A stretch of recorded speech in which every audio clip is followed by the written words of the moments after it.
Hi, this is Chelsea Moore with Divine Speech and Language Services again. And today I wanted to talk to you very briefly about a parent's concern. Last week I got an email from a mom who was very, very concerned about her baby not talking. Now, the baby just turned 2 years old, not talking in her mind.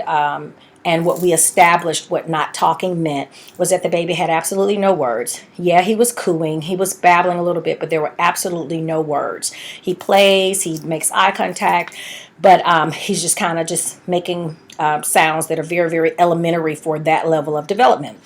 So she and I talked about it, and I asked her when the last hearing screening took place. She told me it was in the pediatrician's office. And then my second question to her was, well, did the baby pass or did he fail? He had failed the hearing screening, but she didn't follow up. And so, guys, we have to remember that that follow-up is key, because what happens is that if a baby fails a hearing screening, typically the pediatrician will ask you to come back in about 2.5 weeks.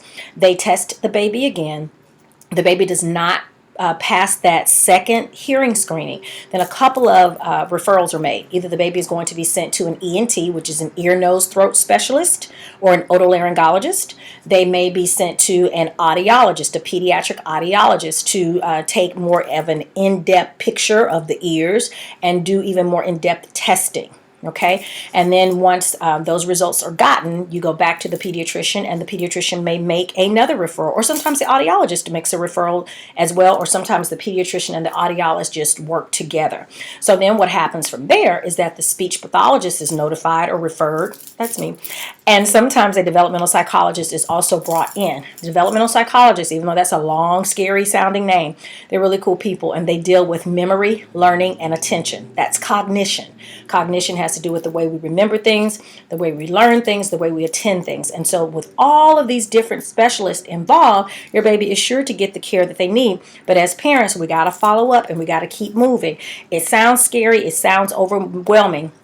But if you keep the appointments, talk to the appropriate professionals, your baby should be fine. Okay, it's all right.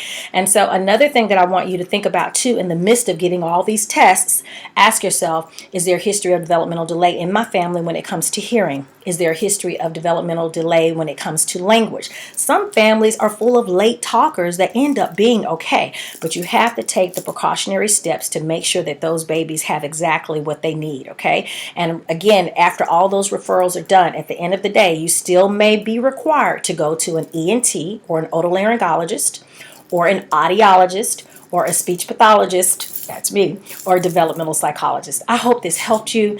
If not, send me another email and we'll talk about it. For more information regarding our services, visit us online at divinespeech.com. Thank you so much for hanging out with me. Have a good one.